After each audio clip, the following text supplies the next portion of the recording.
Bienvenidos y bienvenidas a Impulsando tu Fe, este pequeño espacio cuyo objetivo es que tu fe se transforme en una certeza, porque no se trata de creer o reventar, sino de creer para ver. Mi nombre es Gonzalo Ferreira y junto a nuestro pastor Josué Pacheco estaremos charlando acerca de las profundidades de la fe. Así que, si tienes dudas, quédate porque esto es Impulsando tu Fe.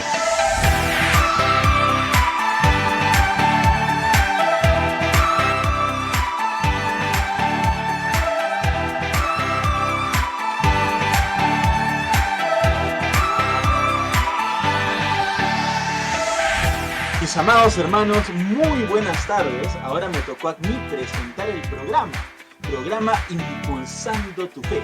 Ahora tratando del libro Fe Razonable de William Lane Craig, uno de los más grandes apologistas de nuestra época.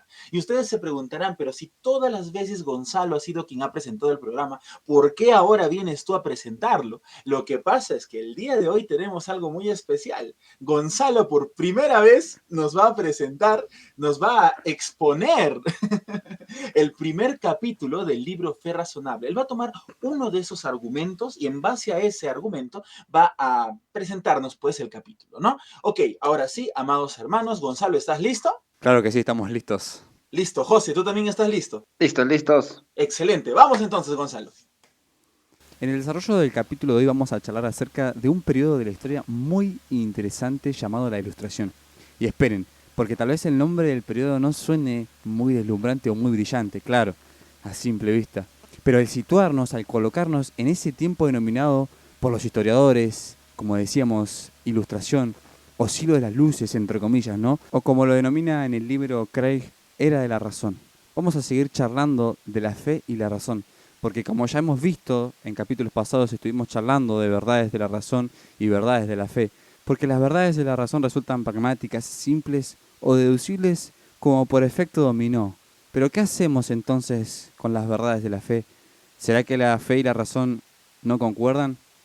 Veamos lo que dice John Locke, quien fue determinante para el siglo XVIII. Él escribió uno de sus ensayos llamado Ensayo sobre el entendimiento humano. Él sostuvo que la creencia religiosa debe tener una base probatoria y que cuando tal fundamento está ausente, la creencia religiosa es injustificada. Pero, entonces, ¿qué sugiere que hagamos, Locke? Cuando uno va más allá de los asuntos de la razón, de mostrarles en los asuntos de la fe, Locke insistió que las verdades reveladas no pueden contradecir la razón. Dios puede revelarnos tanto las verdades alcanzables por la razón como las verdades inalcanzables por la razón. Observemos lo que él escribió. La revelación es una razón natural agrandada por un conjunto de descubrimientos comunicados inmediatamente por Dios. Es por eso que ninguna proporción contraria a la razón puede ser aceptada como revelación divina. Por lo tanto, aunque sabemos que una revelación de Dios debe ser verdadera, aún está dentro del alcance de la razón determinar si una supuesta revelación realmente proviene de Dios y determinar su significado. De lo contrario, uno cae en un entusiasmo irresponsable. La mayoría de los pensadores de aquella época, después de Locke, estuvo de acuerdo en que se debía dar prioridad a la razón, incluso en asuntos de fe, que la revelación no podría contradecir la razón y que la razón proporcionaba el fundamento esencial de la creencia religiosa. Sin embargo, por otro lado, vamos a ver una voz diametralmente opuesta, que es la de Henry, que él escribe acerca del cristianismo, no se basa en el argumento, claramente atacó el racionalismo teológico. Él argumenta que los asuntos de fe religiosa se encuentran fuera de la determinación de la razón.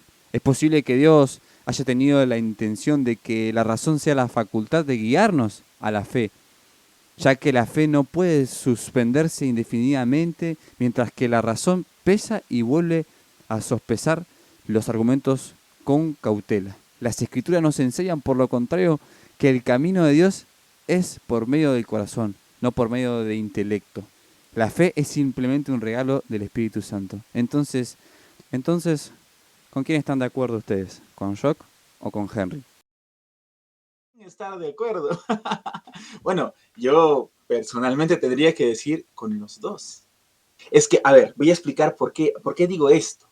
Lo que pasa, hermanos, es que la época en la que estamos viviendo es la mejor época para la apologética de todos los tiempos. ¿Por qué? Porque la ciencia ha avanzado lo suficiente como para poder ayudarnos a comprender los misterios de Dios que antes eran inconcebibles. Te doy un ejemplo. ¿Cómo es posible que Dios puede estar en muchos lugares al mismo tiempo? Antes, esa simple afirmación era contraria a la razón, era imposible entenderla. Tú simplemente tienes que decir, bueno, porque sí, porque es Dios y punto.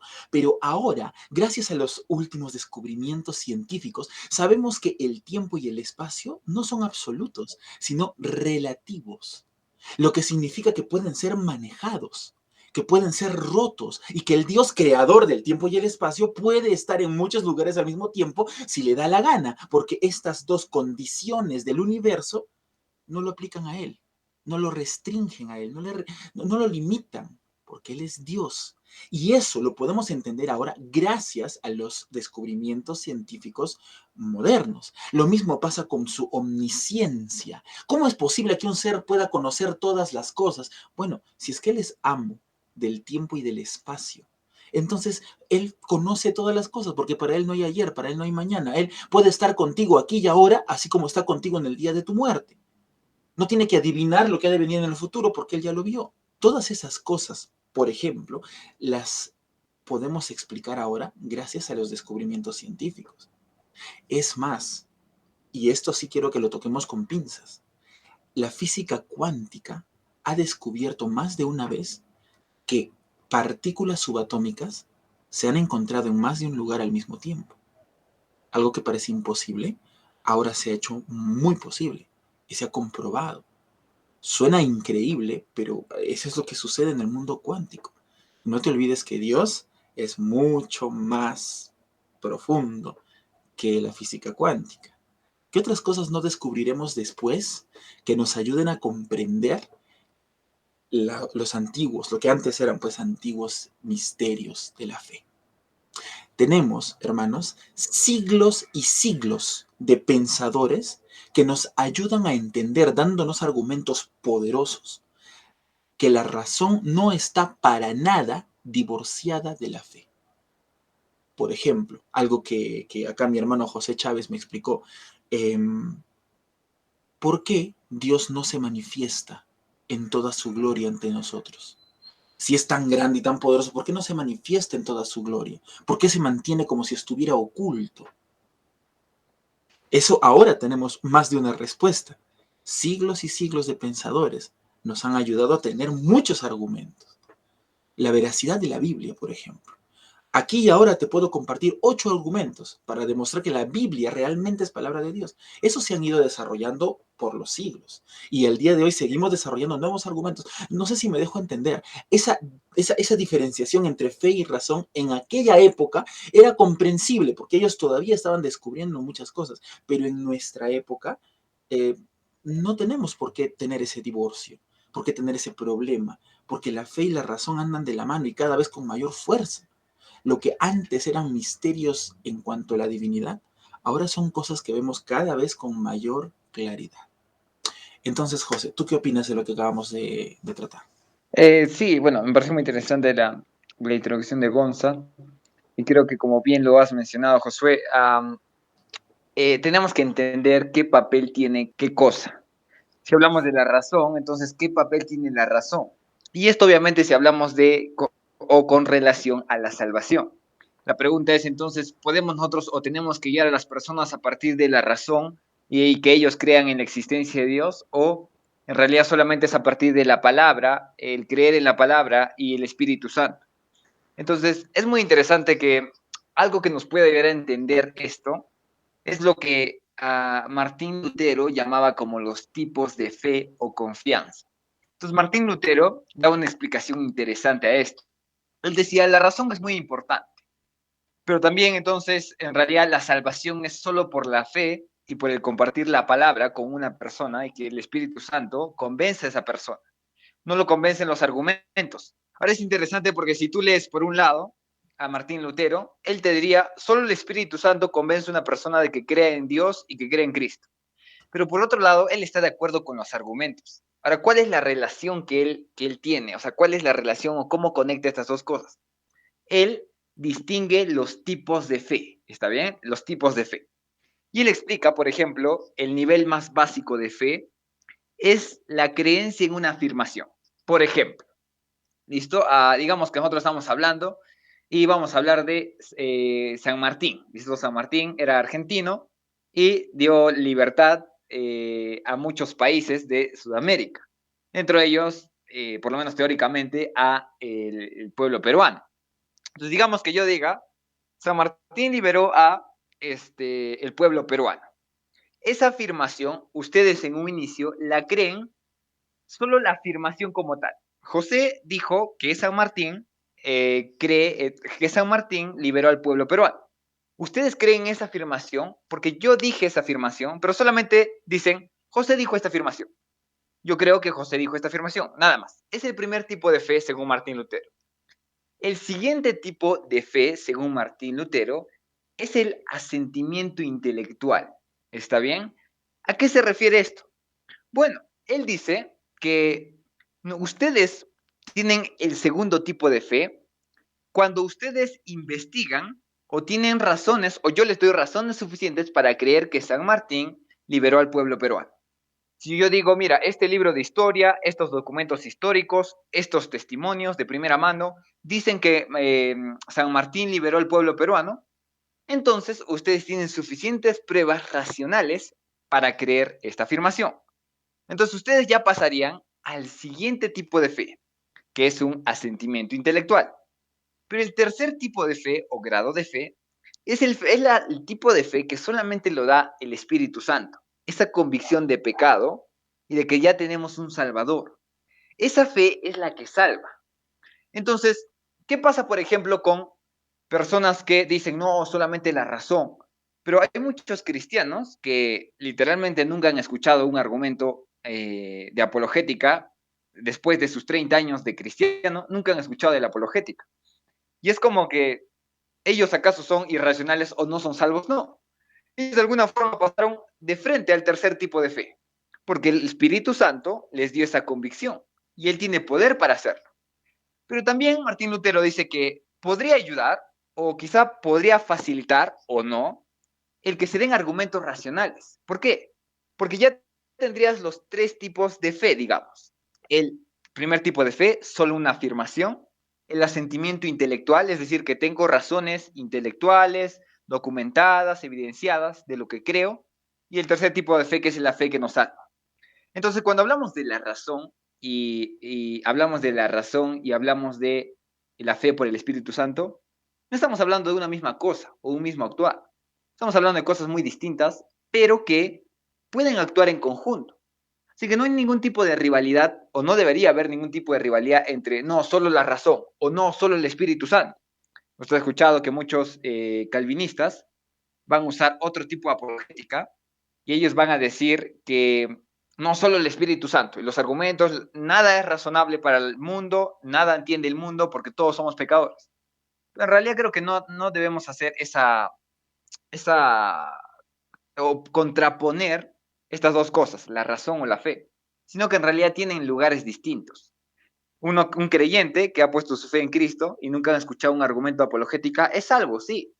Y quizás después de los 10 años de creyente que tenga, va a escuchar un argumento y va a tener ya una fe o un asentimiento intelectual en lo que cree.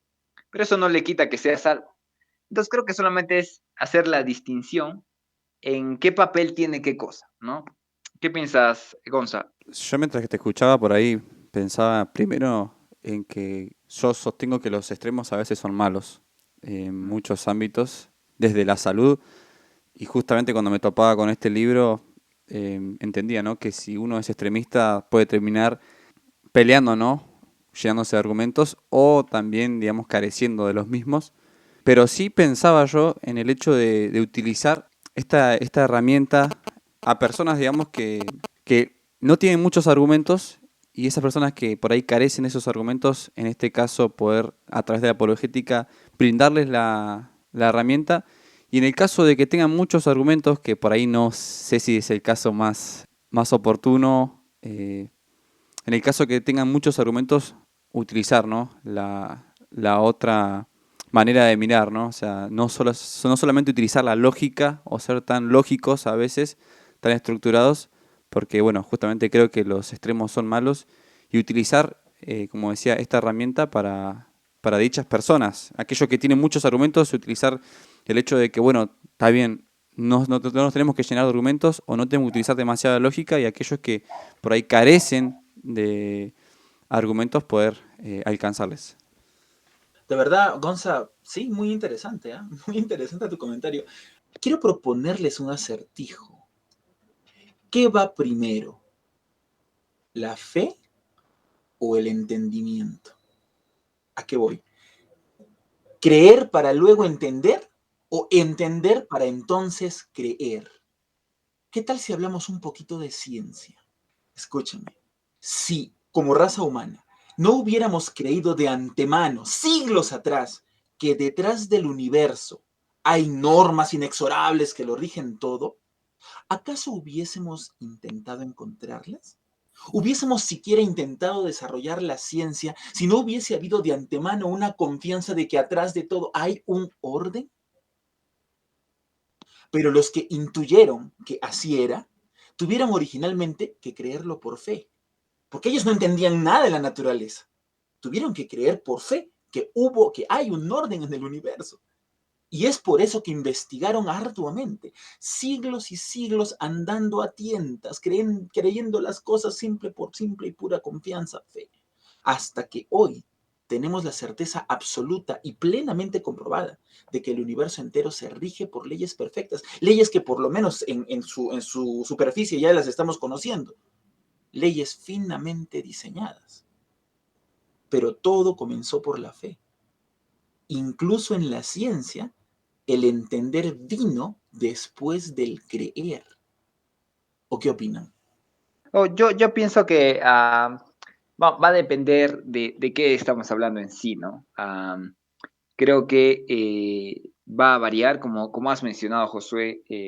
Creo que en la ciencia funcionó así y funciona así, ¿no? Hay cosas que solamente hacemos, pero que no sabemos aún por qué o cómo funciona esto, ¿no?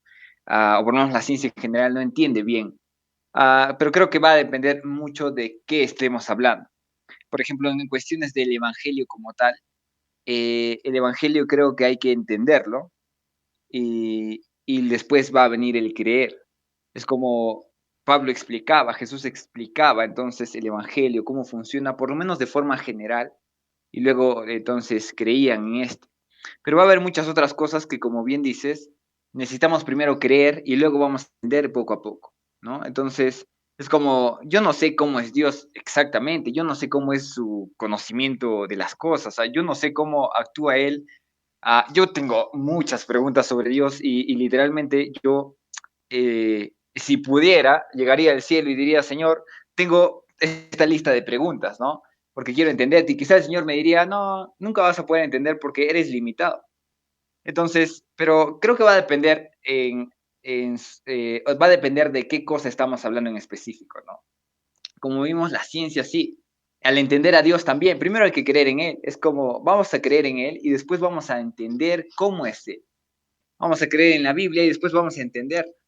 Quizá con el Evangelio en específico no pasa tanto así, porque hay que entender qué sucede en el Evangelio para luego creer. Entonces depende de muchas cosas, pero si hablamos de la existencia de Dios como tal, creo que es creer primero. Creo que si es que vamos a ir desde el inicio y decir, bueno, ¿qué tan racional es creer en Dios? Son tres personas en uno, pero eso es ilógico, es contradictorio. Y entonces si vamos de esa forma, creo que nunca vamos a comprender muchas cosas. Pero creo que en este sentido, hablando de la existencia de Dios, primero hay que creer y luego entender. En caso del Evangelio, quizás al revés, pero va a depender de muchas cosas. En caso de la ciencia, primero fue hacer, tener fe en eso, solamente hacerlo y después entender, ¿no? Poco a poco. No sé qué piensas, Gonza. Es muy interesante los dos puntos de vista. Justamente parece que fueran medios, uno de un lado y otro de otro. La verdad que me cuesta pensar, pero sí, yo creo que, como vos decías, es cuestión de la persona, digamos. Según primero el tema que estemos hablando y después la persona que esté frente a nuestra. Como bien lo hacías el ejemplo vos, por eso es un poco ser reiterativo, el hecho del Evangelio y bueno, con respecto a la ciencia de igual forma. Así que yo Opino igual que vos, José. ¿Tú qué Ahora, piensas, José, Josué? vamos a extender un poquito esa afirmación que has hecho, porque yo te aseguro que es bastante polémica. ¿Ah? Cuando tú dices que en el caso de la fe hay que entenderla primero para luego recién poder creerla, y sabemos que si tú no crees en Jesucristo no eres salvo. Estamos diciendo que si no entendiste, no eres salvo. Curioso, curioso, mira. Vamos a extender un poquito el asunto, ¿ya? Para hacerlo más interesante. José, hablemos de un niño de 12 años. ¿Listo? Yo me bauticé a los 12 años, por si acaso. Guarda, No José, sigo la que se viene bravo. Yo podría estar hablando de mi propia experiencia. Yo me bauticé a los 12 años. Bien, hablemos de un niño de 12 años. Él ya se sabe pecador. ¿Listo? Porque ya ha hecho cosas. Yo he desobedecido a mis padres, me agarré monedas que no eran mías. O sea, tú ya a esa edad ya sabes discernir bien entre el bien y el mal. ¿Listo? Ya te sabes pecador. Y también sabes que por esa razón necesitas salvación. Porque en mi caso, ejemplo propio, pues mis padres siempre me llevaron a la iglesia. Entonces yo ya sabía que la paga del pecado es muerte, yo ya sabía lo que es el infierno, yo ya sabía todas esas cosas. Casi todos los niños en familias cristianas somos así. ¿Listo? Entonces, primero, tú ya te sabes pecador a los 12 años. Tú ya sabes que necesitas salvación a los 12 años. Entonces, viene José Chávez, un joven de 20 años, ¿no? Que está a punto de casarse. Viene y me presenta el Evangelio. Me habla de la justificación por la fe, me habla de la redención por la sangre de Cristo, la expiación divina y todo el misterio de la kenosis y Dios dejando su gloria del cielo. Pero la verdad es que yo no voy a entender la gran mayoría de cosas que me estás diciendo. Eso significa que mi simple creer que Jesús murió por mí, nada más, porque yo lo creo, yo no entiendo todo lo demás que hubo alrededor porque es bastante, pero mi simple creer que Cristo murió por mí y mi simple creer, aún sin tener más pruebas, el creer que Él resucitó de entre los muertos, no es suficiente para que yo sea salvo. Ajá, es que creo que en la palabra entender la estás como poniendo muy profunda, porque creo que entender simplemente es pensar en simples afirmaciones. O sea, tú mismo lo has dicho, es como tú estabas en una familia cristiana para entender que eras pecador.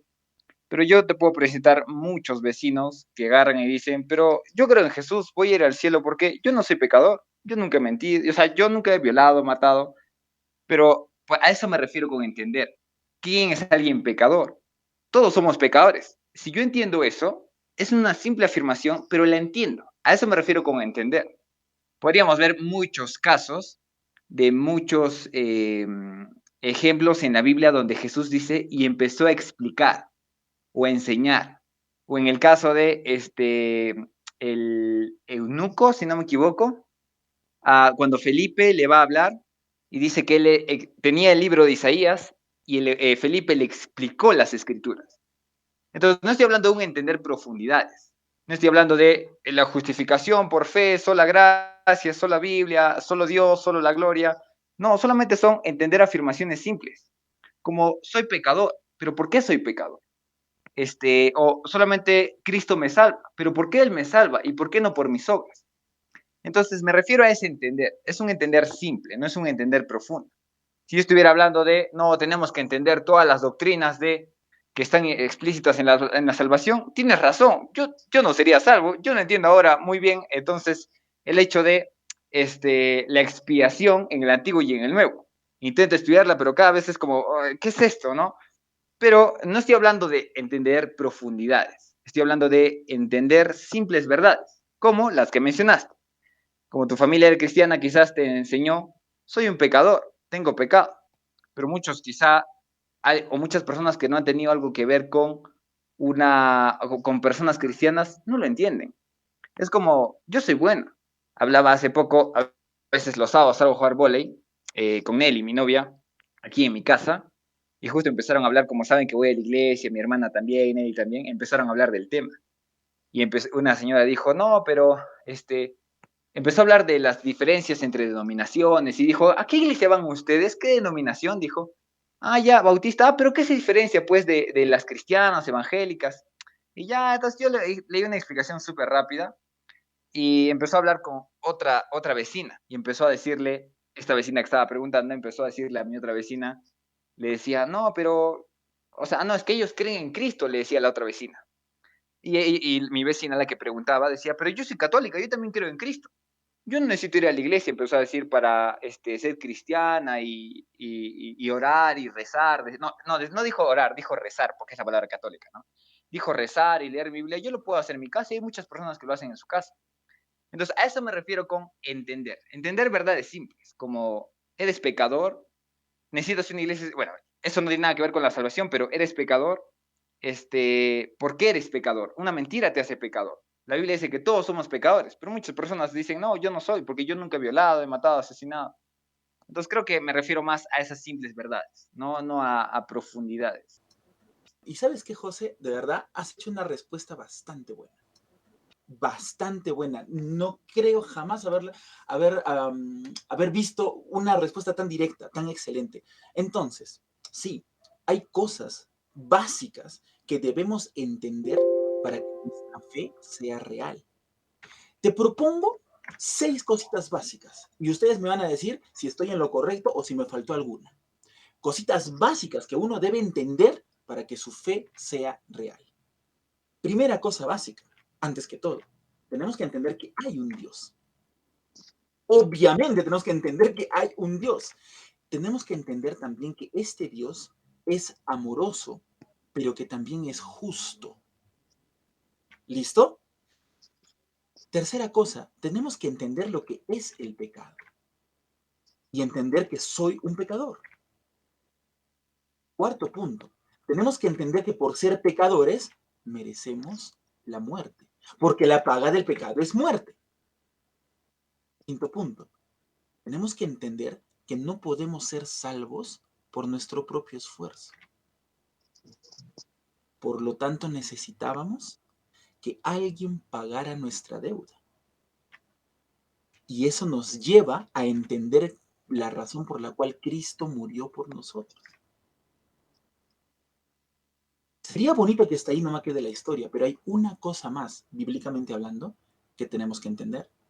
Él no solo murió, Él también resucitó.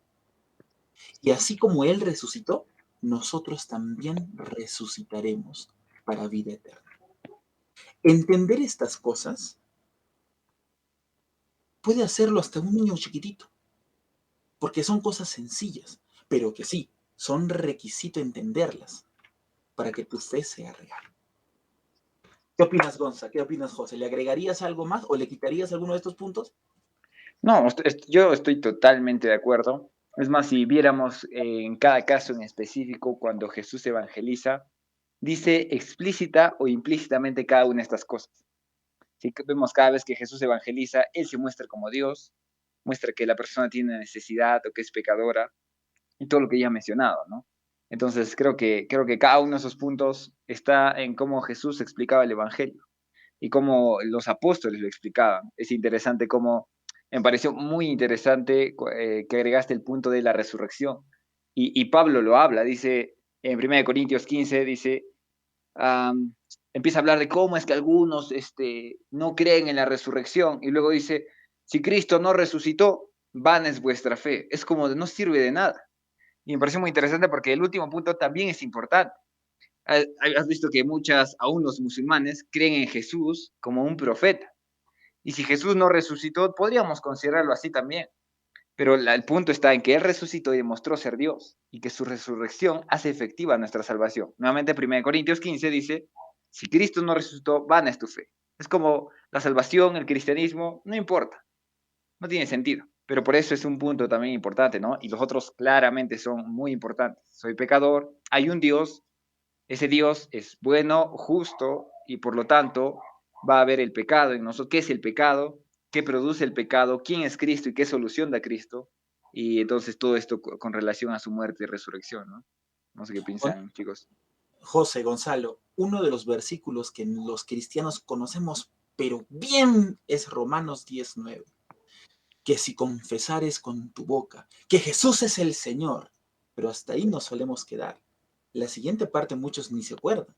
La siguiente parte dice, y creyeres en tu corazón que Dios le levantó de los muertos, serás salvo. Qué interesante. Ahora sí, hermanos, ha sido un tiempo maravilloso. Yo lo he disfrutado bastante. Te quise hacer pisar el palito, José, y supiste responder muy bien. Amados hermanos, de verdad, muchas gracias por estar aquí con nosotros. Así como yo fui quien presentó el programa, me imagino que yo también tengo que despedirlo, ¿verdad? Entonces, a todos los radioescuchas que están ahí atrás, les quiero decir gracias por estar aquí con nosotros, por disfrutar con nosotros este tiempo tan interesante. Y antes de despedirnos, voy a pedirle a Gonzalo que haga una oración para terminar.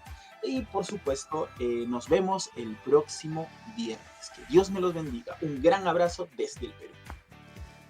Oramos. Señor, te agradecemos en esta mañana por permitirnos compartir esta bellísima, Señor, charla junto a estas personas, Señor, que tú nos has dado la posibilidad de conocer, y por eso te agradecemos en esta mañana y te rogamos, Señor, por aquellos que están escuchando, Señor, que tan solo tal vez una frase, Señor, algo que hayamos dicho, Señor, algún pasaje bíblico que compartimos, pueda, Señor, quedar dando vuelta en sus corazones, Señor, y en sus mentes, Señor. Te agradecemos nosotros por este maravilloso espacio que tú nos has regalado en este tiempo, Señor.